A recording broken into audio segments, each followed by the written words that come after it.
오늘은 제가 천국과 지옥이라는 그런 주제로 설교를 하려고 합니다. 예수 믿으면 천국, 믿지 않으면 지옥, 이렇게 그런 선포는 우리 한국 기독교 교회에서 전도할 때 하던 방식입니다. 그래서 예수 천당, 불신 지옥, 이렇게 전도 구호를 하기도 했습니다.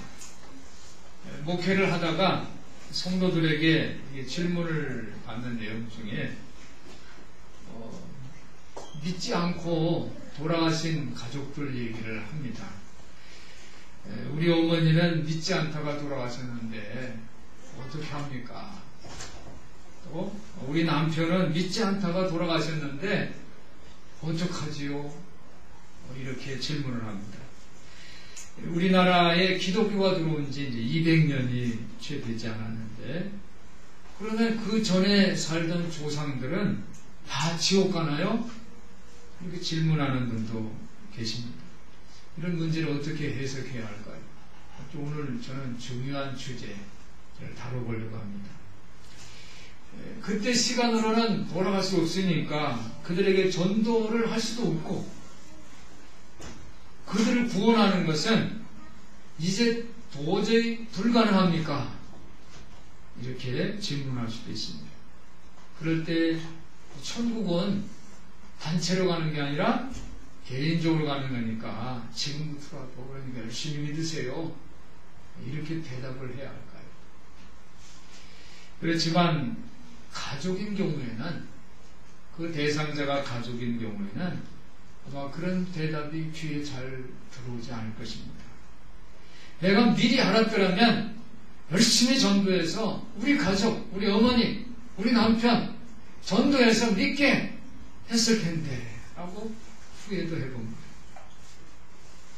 이전에 복음을 알았다면 온 가족이 예수 믿고 행복하게 살았을 텐데 이제 와서 너무도 안타깝구나, 이렇게 생각을 할 것입니다.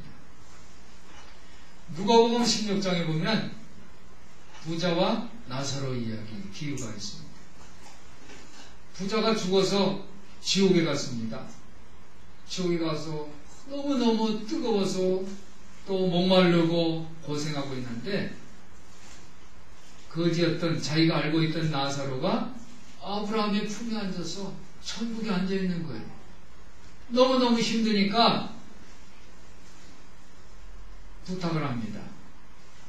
나사로의 그 손가락을 통해서 찍어서 물을 찍어가지고 내 혀를 좀 서늘하게 해주세요.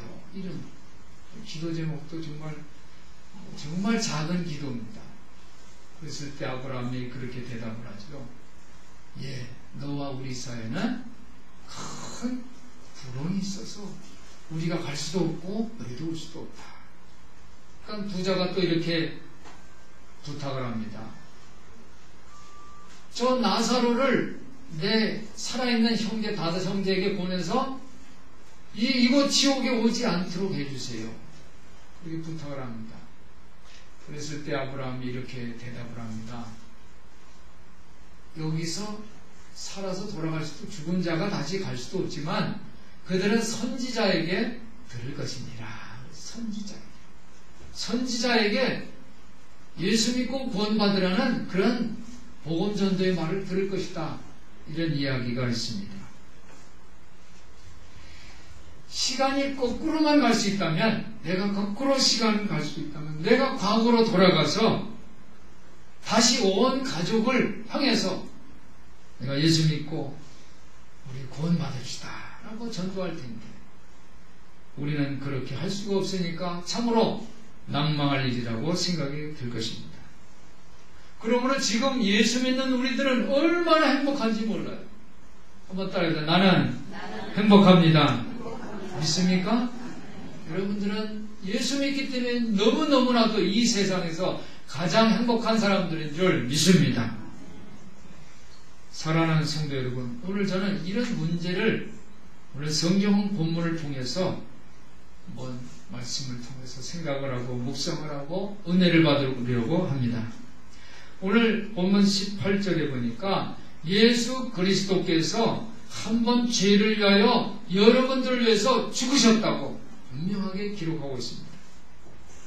그 한 번의 죽음으로 여러분을 모든 죄를 담당하셨다. 이런 대속의 그런 내용을 사도 베드로가 증언하고 있습니다. 베드로 사도는 예수님이 그 한 번 죽음으로 예수님이 개인적인 일이 아니라 온 인류를 구원하셨다는 거예요. 대속적인 그런 사역을 강조하고 있는 것입니다. 예수님은 죄가 없으시지만은 그러나 예수님이 죄인을 대신해서 돌아가셨다라는 것을 강조하는 거예요. 그리고 그것은 여러분 모두를 구원하기 위해서다. 구원하기 위해서다. 그리고 예수님은 육체로는 죽임을 당하셨지만 18절 보니까 육체로는 죽임을 당하셨지만 영으로는 살리심을 받았다. 사랑하는 성도 여러분, 이 불의한 자들은 죽을 수밖에 없어요. 왜? 하나님의 심판이기 때문에. 그 불의한 잘못된 그 내용을 하나님이 다 기록하셨기 때문에 그에 대한 죄가 확정됐기 때문에 벌 받을 수밖에 없어요. 여러분의 인생의 모든 삶이 다 하나님의 기념책에 기록 다 된 것을 여러분들 기억하시기를 바랍니다. 그동안 잘못된 지은 죄들이 다 기록되어 있단 말이에요. 근데 지금 여러분들은 예수 믿고 구원받았어요. 할렐루야. 어떻게 구원받았는가? 그러니까 기록된 모든 그것들을 다 기록돼서 죄의 그런 심판을 받을 수밖에 없었지만은 예수 그리스도의 보혈로 말미암아 그 죄를 깨끗하게 다 기록해서 제해 주셨다는 거예요.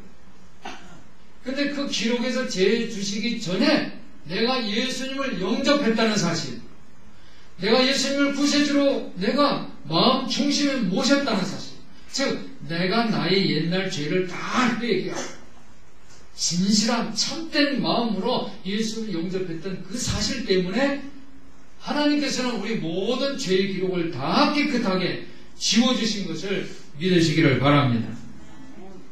불의했던 자들도 진정으로 내가 복음을 믿으면 복음의 능력이 있어요.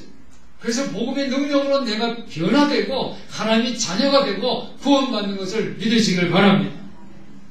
심판받은 자도 어떻게 해요? 내가 죄를 졌으면 죄가 확정돼서 심판받는 거예요. 불의한 자로 낙인 찍는 거예요. 그런데 내가 예수 믿고 복음을 받아들이니까 복음의 능력으로 변화되는 거예요. 할렐루야. 하나님의 심판 사업이 있어요. 하나님의 심판 사업. 하나님은 우리를 사랑하시고 우리를 구원해 주시지만 자비를 베풀어 주시지만 하나님은 또 다른 정의 하나님이시기 때문에 심판 사업이 있어요. 그 하나님의 심판 사업은 여러분들이 모든 죄를 다 기록하고 계시다는 거예요. 그런데 그 죄가 죄의 기록에 깨끗하게 지우시기 전에 하나님은 우리의 참된 상태, 네가 정말 참된 상태인가? 진정으로 예수를 마음으로 영접했는가? 영접이라는 것은 이 마음의 중심에 모시는 거예요. 그냥 잠깐 손님으로 예수님 모셨다가 예수님 가신 다음에 또 자기가 주인 노릇하는 것이 아니라 내 마음의 중심에 모시고 예수님이 나를 통치하고 주재하는 모습, 그런 참된 상태를 하나님이 보신 다음에 그런 다음에 어떻게 합니까? 죄의 기록을 깨끗하게 지워주시는 것을 기억하시기를 바랍니다. 그러므로 여러분들은 유혹을 물리치시기를 바랍니다. 악을 이기시기를 바랍니다. 그리고 여러분이 부드러운 말로 표현하세요. 희생적인 행위를 하고 오늘부터 사순절 첫째 주일 오늘 주간에 예수님이 십자가 고난을 묵상하시고 그리고 예수 그리스도 때문에 내가 고난당하고 슬픔을 당하는 모든 것들을 묵상하고 실천하는 여러분들 되시기를 주님의 이름으로 부탁을 드립니다. 여러분들이 예배 드리는 이 장소, 공예배, 또 여러분들이 일상에 나가서 드리는 일상의 그 예배도 그 예배의 장소가 바로 심판 장소예요. 하나님의 심판 장소예요. 우리가 과거의 구약시대 예배를 드릴 때 어떻게 합니까? 하나님 앞에 번제물을 드리잖아요. 심판을 받는 거예요. 죄의 값을 치르는 거예요. 마찬가지입니다. 우리 크리스찬들도 세상에 나가서 일상 예배를 드리는 거예요. 여러분들은 말씀을 맡은 자고 하나님이 사랑을 받은 그런 사람들이기 때문에 세상 사람들이 여러분을 향한 기대치가 높아요. 그래서 예수 믿는 사람들이 이 행동을 똑바로 안 하면 어떻게 더 야단맞고 더 욕 듣는 거예요. 빛은요, 등경 위에 두지, 빛은 저 밑에 구석, 의자 속 밑에다 빛을 두지 않아요. 빛은 드러나게 되어 있어요. 예수는 우리에게 너희는 세상의 빛이라고 그랬어요. 그러니까 크리스찬들의 모습은 감출 수가 없이 드러나게 되어 있어요. 여러분들의 일상 예배들, 일상의 삶, 일상에 드리는 그 예배 장소가 바로 심판의 장소인 거예요. 다 드러나게 되어 있는 거예요. 오늘 우리 성도들이 선한 행실, 의로운 행실을 하시기를 예수님 이름으로 부탁을 드립니다. 오늘 19절 보니까 저가 또한 영으로 옥에 있는 영들에게 전파하시니라 그랬어요. 한번 따라해 보세요. 옥에 있는 영혼들. 옥에 있는 영혼들이 있어요. 옥은 두 가지 의미가 있어요. 육체적으로는 감옥이고 영적으로는 지옥입니다. 성경에 보면 빌립보서에 보니까 바울과 실라가 감옥에 갇혀 있어요. 근데 그곳에서 감옥에 갇혔는데 바울과 실라가 하나님을 하나님께 찬양을 드렸어요. 찬양. 이게 지진이 막 났어요. 지진이 나고 옥문이 열렸어요. 할렐루야. 그래서 감옥에 갇혀있는 바울과 실라는 사람의 힘으로는 나올 수 없었지만 지진이 나고 옥문이 열렸어요. 이제 감옥에서 나갈 수가 있어요. 그런데 간수가 이 죄수들이 다 도망친 줄 알고 자기 책임 때문에 자결을 하려고 해요. 자기가 죽으려고, 자살을 하려고 그러는 거예요. 그랬을 때 바울과 실라가 이렇게 외칩니다. 내 몸을 상하지 마라. 우리가 여기 있다. 우리가 다 여기 있다. 할렐루야. 그러면서 자기 있는 모습을 보여주니까 간수가 뭐라고 합니까? 우리가 어떻게 하여야 구원을 받겠습니까? 바울과 이렇게 선포합니다.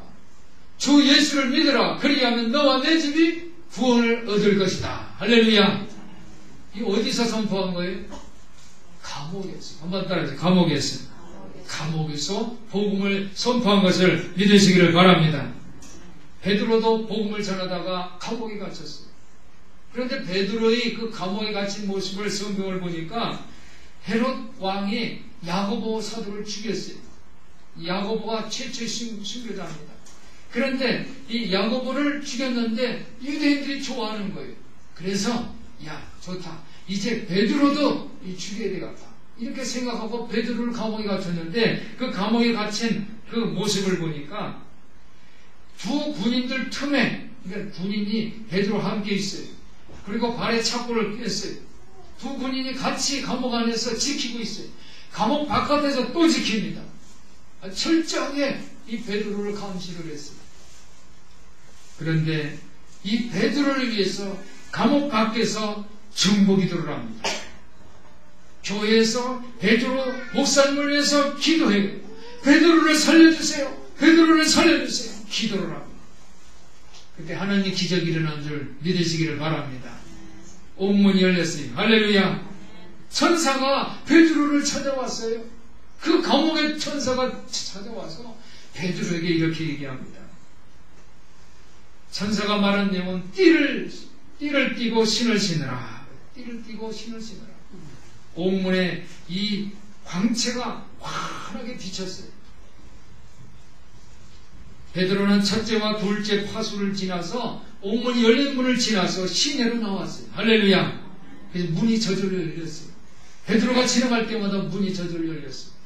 사랑하는 성도 여러분, 육체가 감옥에 갇혀있다 할지라도 사람이 하지 못하지만은 하나님이 해결해 주시는 것을 믿으시기를 바랍니다. 만군이 하나님께서 그 감옥에서 구해 주시는 것을 기억하시기를 바랍니다. 베드로는 이러한 놀라운 체험을 했어요. 도저히 그 간수들이 그 군인들이 그냥 사방에 우겨쌈을 하는 것처럼 지키고 있는데 어떻게 나왔을까? 감옥에서 나왔을까? 그런 체험을 했어요. 이러한 놀라운 체험을 하면서 오늘 베드로는 고백을 하는 거예요. 믿음의 고백을 하는 거예요. 예수께서는 십자가에 죽으시고 육체적으로는 죽었지만은 영으로는 살아나셔서 할렐루야. 그리고 어디로 갔습니까? 지옥으로 가셨다는 거예요. 영으로 살아나셔서 지옥에 갇혀있는 불의한 영들에게 말씀을, 복음을 선포했다는 거예요. 우리 성도들도 믿음에서 이러한 체험적인 신앙을 고백하시기를 예수님의 이름으로 축원합니다. 영으로 옥은 지옥이에요. 지옥. 오늘 감옥에 있던 바울과 실라가 지진이 일어나고 옥문이 열린 것처럼, 또 베드로가 감옥에 있었는데 천사가 나타나서 그를 감옥에서 끌어낸 것처럼, 지금 지옥에서 고통당하는 그러한 영, 고통당하는, 다시는 구원받을 수 없는 그 기회를 잃어버린 그 영들에게 예수께서는 지옥에 찾아가셔서, 할렐루야, 지옥으로 찾아가셔서 복음을 선포했다는 것을 믿으시기를 바랍니다. 예수께서는 십자가에 달리셔서 죽으심으로 우리를 위해서 구속사역을 감당하셨어요. 죄 없으신 하나님의 어린 양이 하나님 아버지 뜻대로 순종하고 십자가를 지시고, 머리에 가시기 멸관을 쓰시고, 손과 발에 못 박히시고, 옆구리에는 창자국을 막으시고, 불과 피를 다 쏟으시고, 그리고 장사되었다가 3일 만에 부활하셨어요. 오늘 본문 19절은 이 예수께서 이 장사된 죽으신 때에 무엇을 하였는가, 그런 기록이에요. 저가 또한 영으로 옥에 있는 영들에게 전파하시니라. 할렐루야. 오늘 성경은 감옥에 갇혀있는 영혼들에 대한 기록인데, 옥에 갇혀있는 사람들, 옥에 갇혀있는 사람들이 도대체 누구냐? 예수 이전에 살던 사람들, 예수를 알지 못한 사람들이 죽음으로 인해서 사망이라는 옥에 갇히게 됐다는 거예요. 그렇지만 예수는 육체는 죽으셨지만 영으로는 옥에 가셔서 선포하셨다는 것. 즉 예수 이전에 살았던 사람들, 이후에 살아갈 사람들까지도 다 예수님이 복음의 능력으로 그들에게 전한다는 거예요. 복음은 땅끝에까지 전해지는 거예요. 그래서 이 예수님이 재림하실 때 이 땅에 복음이 다 전해질 때, 그때 예수님이 재림한다는 이야기가 바로 그런 의미입니다. 원래 20절 보니까, 20절을 보면 감옥에 갇혀있는 사람들이 육체로 심판을 받는 그런 내용이 기록되어 있습니다. 노아의 날, 그들은 전에 노아의 날 방주 예비할 동안 하나님이 오래 참고 기다리실 때에 순종치 아니하던 자들이라. 노아가 방주를 집니다. 방주를, 하나님 말씀을 듣고서 방주를 만드는데 방주만 만들지 않았어요. 노아는 하나님 말씀을 들으라고 복음을 전했어요. 그런데 사람들은 다 노아의 말을 우습게 생각을 하고 듣지를 않았어요. 노아가 방주를 만들었을 때에 이 세상의 모든 짐승의 암수가 다 순종하고 방주에 들어갔어요. 짐승들도 노아 얘기 듣고 방주에 들어갔는데, 사람은 얼마나 그 말귀를 알아듣기 쉬울 거 아니에요, 사람. 그런데 그들이 그 말을 듣지를 않고 어떻게 합니까? 듣지를 않았어요. 마음이 완악해졌기 때문에. 하나님은 오래 참으셨는데 마음이 완악하니까, 누가복음 16장에도 그런 얘기하죠. 부자가 우리 5 형제에게 가서 지금 전해줬으면, 이곳에 오지 않게 해줬으면 좋겠다. 그러니까 이 죽은 자가 갈 수도 없지만, 혹시 죽은 자가 가서 전하더라도 그들은 마음이 완악해서 듣지 않을 것이다. 이렇게 기록하고 있습니다. 저들이 죄 때문이 아니라 하나님의 말씀을 받아들이지를 않는 거예요. 그래서 그들은 물로 심판을 받았어요. 그렇지만 노아의 가족들은 아이러니합니다. 20절 보니까 한번 따라해보세요. 방주에서 물로 말미암아 구원을 얻은 자. 방주에서 물 때문에 많은 하나님의 말씀을 듣지 않고 완악해서 마음을 닫아버린 사람들은 물 때문에 저들이 다 심판받고 죽었지만은, 노아 식구들은 방주에서 물 때문에 구원받은 것을 믿으시기를 바랍니다. 구원의 방주가, 그렇죠? 물 위를 떠 있는 거예요. 구원받은 거예요. 그런데 오늘 베드로는 이 물이 바로 예수 그리스도의 부활하심으로 말미암아 너희를 구원하는 표다고 21절에 기록하고 있습니다. 할렐루야. 물은 세례입니다. 세례. 세례 받을 때 우리는 죽었다가 다시 살아나는 것을 기념하는 거예요. 그런데 오늘 이 사도 베드로는 이 물에 대해서 이렇게 고백을 합니다.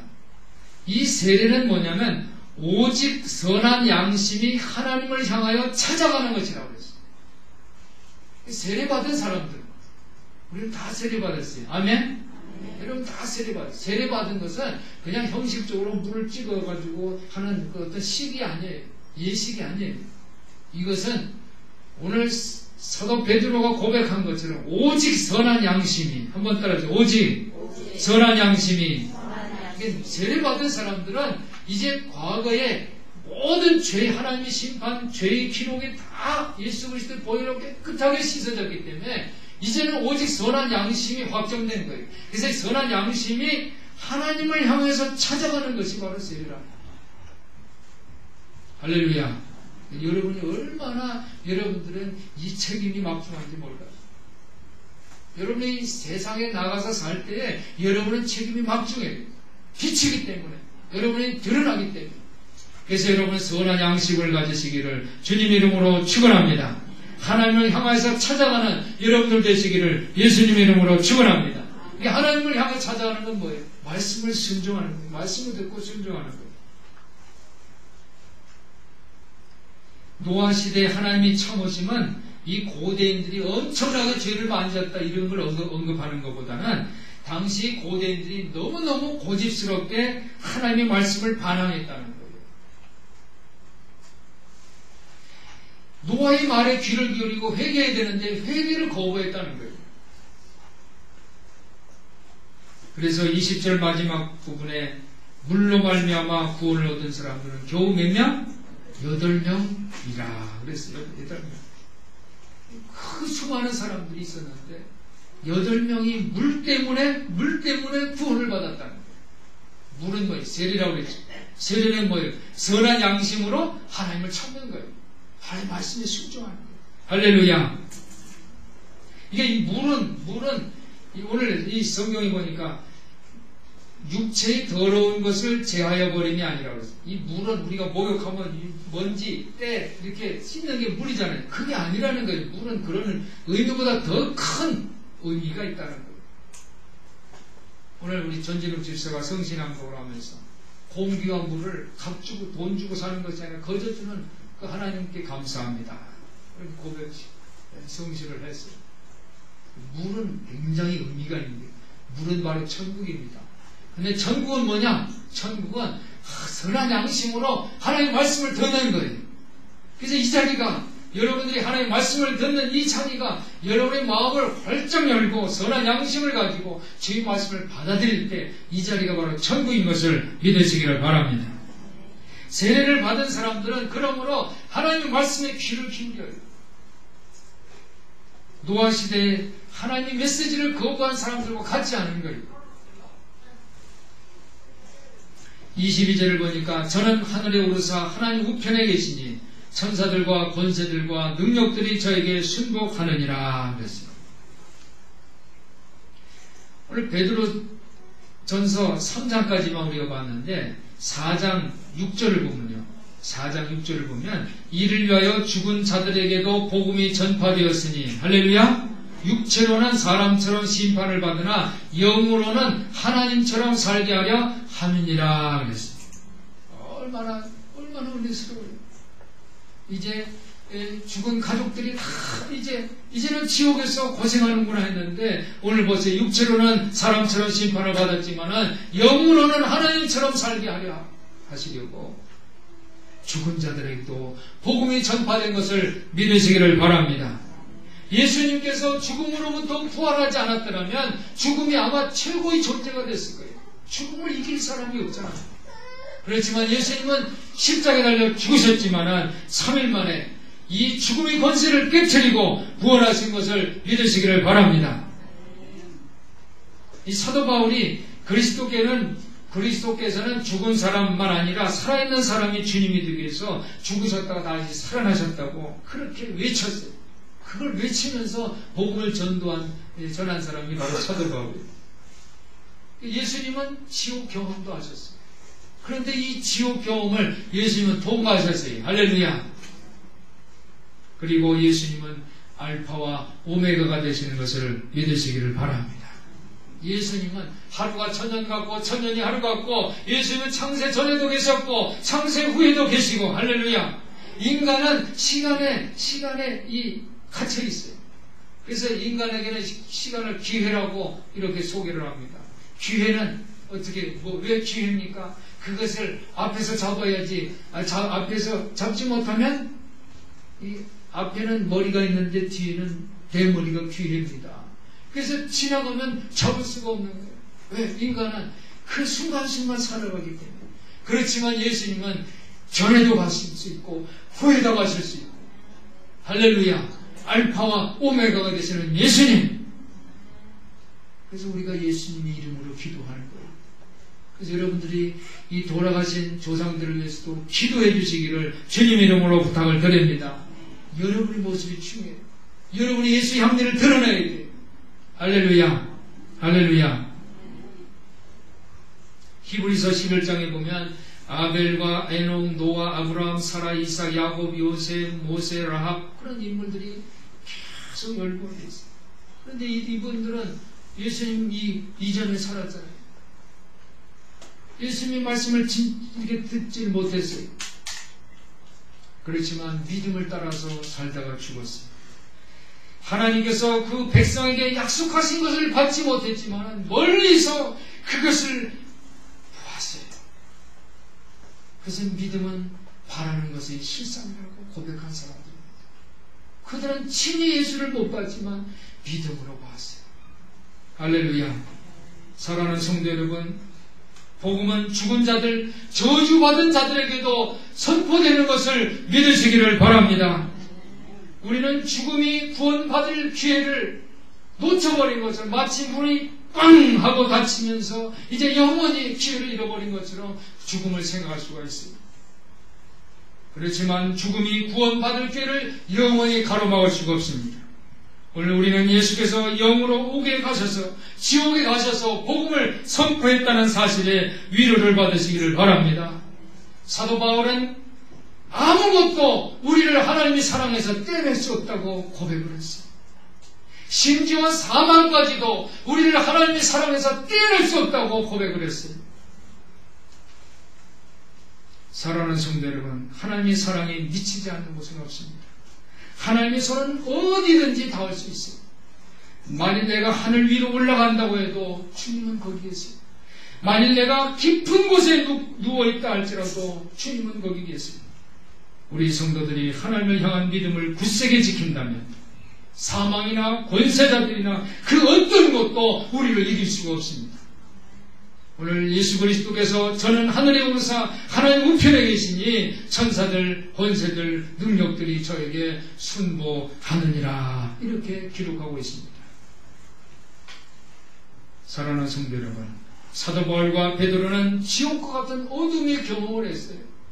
그 경험을 하면서 복음을 전했어요. 예수께서는 십자가에 달려 죽으시고 실제로 지옥에까지도 가셔서 복음을 전하셨어요. 그러므로 복음의 능력으로 구원사역을 감당한 줄 믿습니다. 우리 성도들이 복음의 능력을 받기를 예수 그리스도 이름으로 축원합니다. 어둠의 권세를 깨뜨리는 그런 경험을 하시기를 축원합니다. 바울이 사망 권세도 하나님이 사랑해서 떼어낼 수 없다고 고백한 것 같이, 베드로가 주님은 지옥에까지 찾아가서 복음을 선포했다는 그런 믿음의 고백을 한 것처럼, 여러분의 신앙의 인생에서, 믿음의 인생에서 복음의 능력을 고백하고 체험하시기를 예수 그리스도 이름으로 축원합니다. 축원합니다. 기도하겠습니다. 사랑이 많으신 하나님 아버지, 우리 성도들이 바울과 베드로처럼 복음을 향한 열정으로 어둠의 권세에서 있는 가족들에게, 이웃들에게 복음을 증거하는 전도자의 그런 삶을 통해서 복음의 능력을 경험하게 하여 주시옵소서. 우리 주 예수 그리스도 이름으로 기도하옵나이다. 아멘.